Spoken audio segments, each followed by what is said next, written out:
Caros irmãos e irmãs, o Senhor esteja convosco. Ele está no meio de nós. Proclamação do Evangelho de Jesus Cristo, narrado segundo Lucas. Glória a vós, Senhor.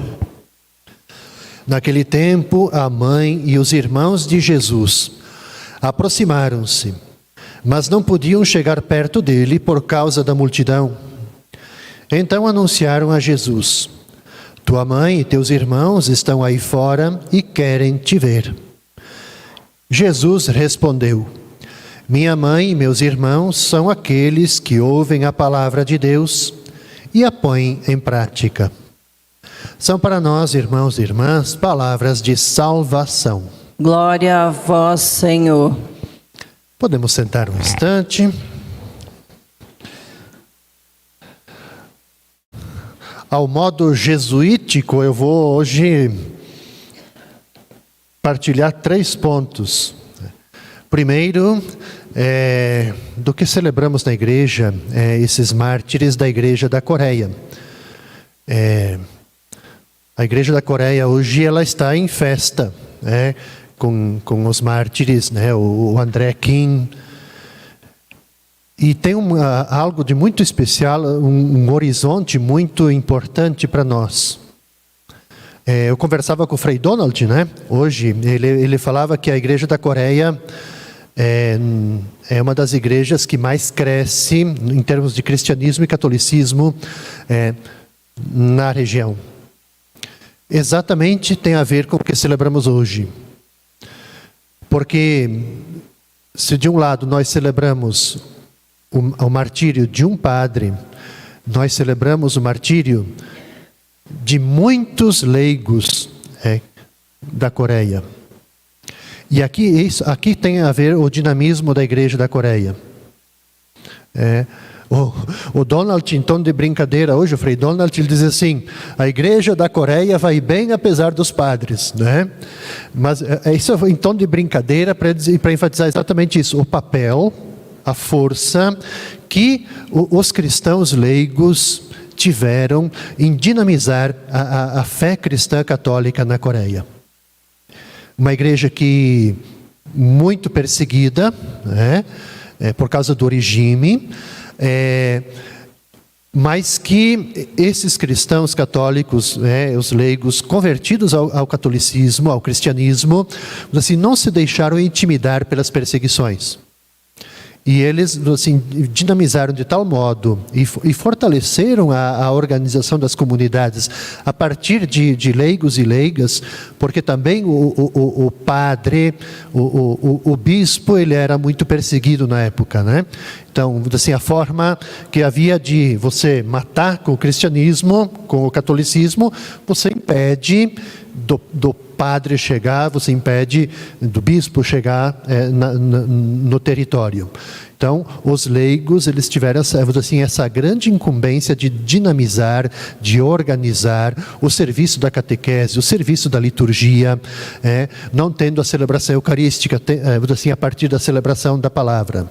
Então, por isso que se diz hoje que a Igreja da Coreia, o catolicismo ainda não tão vultuoso, mas é um cristianismo, um catolicismo muito vivo, muito atuante. Muito, aquilo que a gente costuma dizer assim, um catolicismo de base, de comunidade. O segundo ponto, que eu gostaria de compartilhar com vocês, é a leitura. Sempre é difícil de a gente tratar algo do livro dos Provérbios, porque o livro dos Provérbios é um conjunto, é um recolhimento de máximas, um recolhimento de sentenças que não tem necessariamente conexão entre uma e outra. Muitas vezes um versículo é uma coisa, outro já trata de outro assunto, um capítulo narra uma coisa, outro é totalmente diferente. Então a ideia não é isso, não é ter uma coisa, um fio condutor, são muito independentes entre si, não tem assim um viés assim, ideológico, de um caminho a ser percorrido, mas enfim, a ideia é o quê?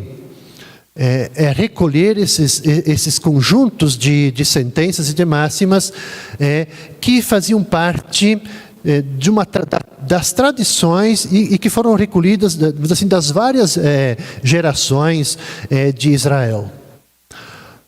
Qual é o objetivo dessas máximas, dessas sentenças? A ideia é o quê? É fazer com que todo israelita, toda pessoa israelita, fosse uma pessoa. Uma pessoa. Um ser humano dotado de valores.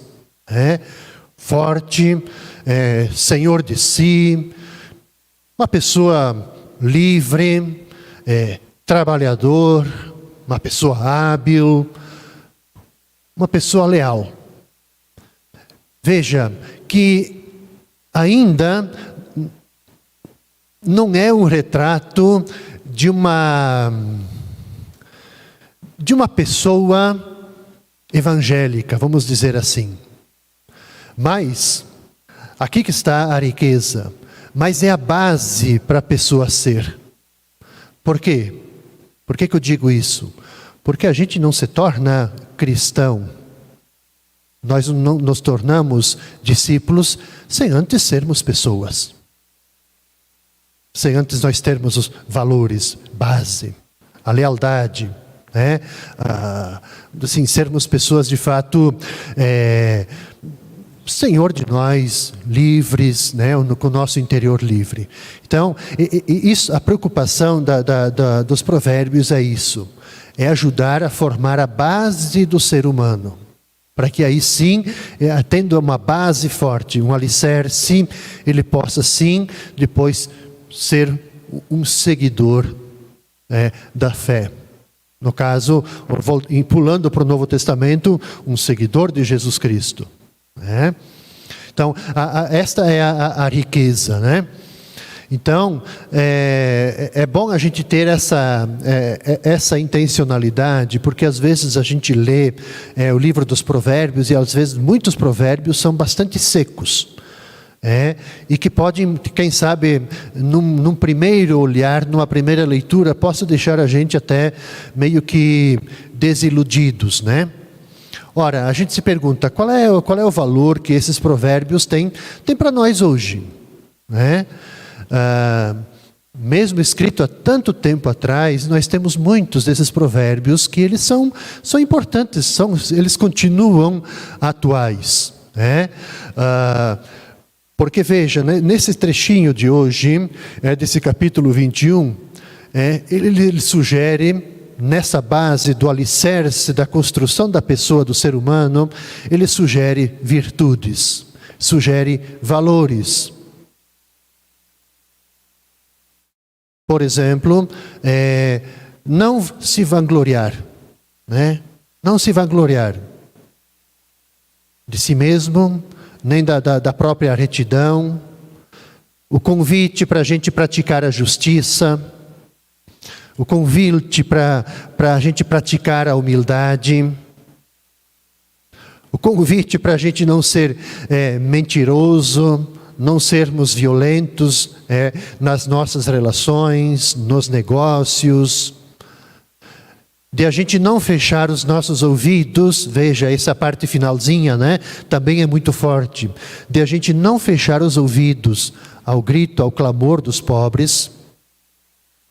Então, de a gente também ter essa sensibilidade, essa compaixão.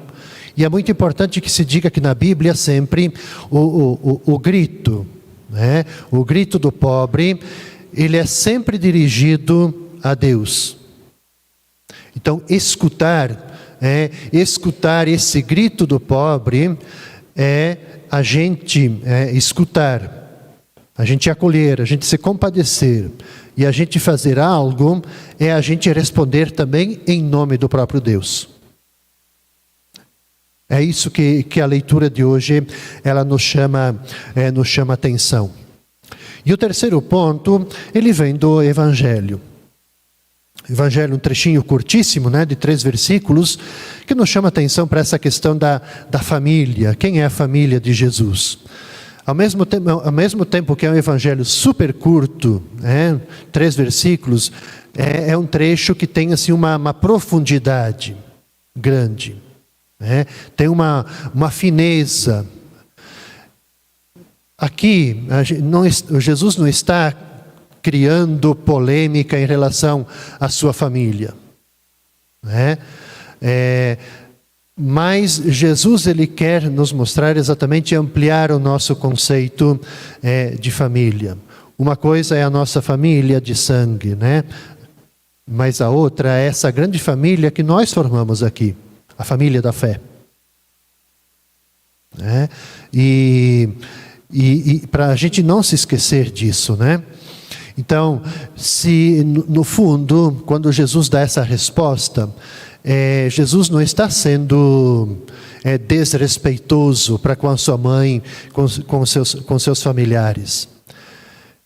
Se nós prestarmos bem atenção no conjunto de toda a obra dos evangelhos, lendo assim, claro, desconectado do conjunto de toda a obra dos evangelhos, a gente pode pensar no primeiro momento que Jesus foi grosseiro, Minha mãe, meus irmãos são aqueles que ouvem a palavra de Deus.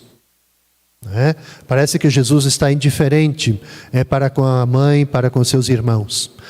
Mas quando a gente lê esse trecho no conjunto, desde quando Maria recebe o anúncio de que ela vai ser a mãe de Jesus, até a cruz, quando Maria está aos pés, quando a gente lê todo o conjunto, todo o evangelho, o que nós vamos perceber? Que não é falta de respeito de Jesus para com sua mãe, nem com seus familiares, mas exatamente o quê? Que para Maria, essa resposta, ela é o maior reconhecimento de que ela é a discípula, também a discípula, além de ser mãe, ela também é a discípula perfeita, que obedeceu em tudo à vontade de Deus. Então ela se coloca também, além de mãe, ela se coloca nessa grande família daquelas pessoas, como diz Jesus, que ouvem a palavra, acolhem e colocam em prática a palavra.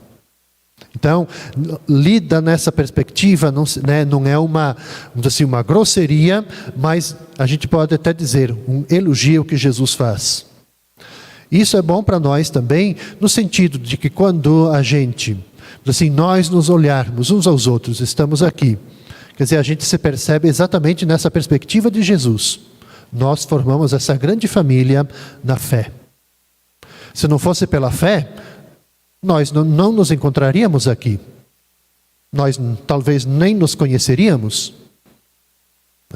Então a fé ela abre essa porta para a gente extrapolar o âmbito das nossas relações, muitas vezes fechadas sobre nós mesmos, no nosso mundinho, para a gente ampliar o nosso horizonte e a gente estabelecer relações com tantas e tantas pessoas que professam a mesma fé,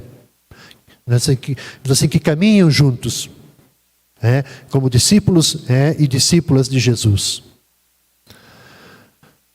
Que esse evangelho possa então nos ajudar também a compreender a nossa própria identidade, quem nós somos, a quem nós pertencemos.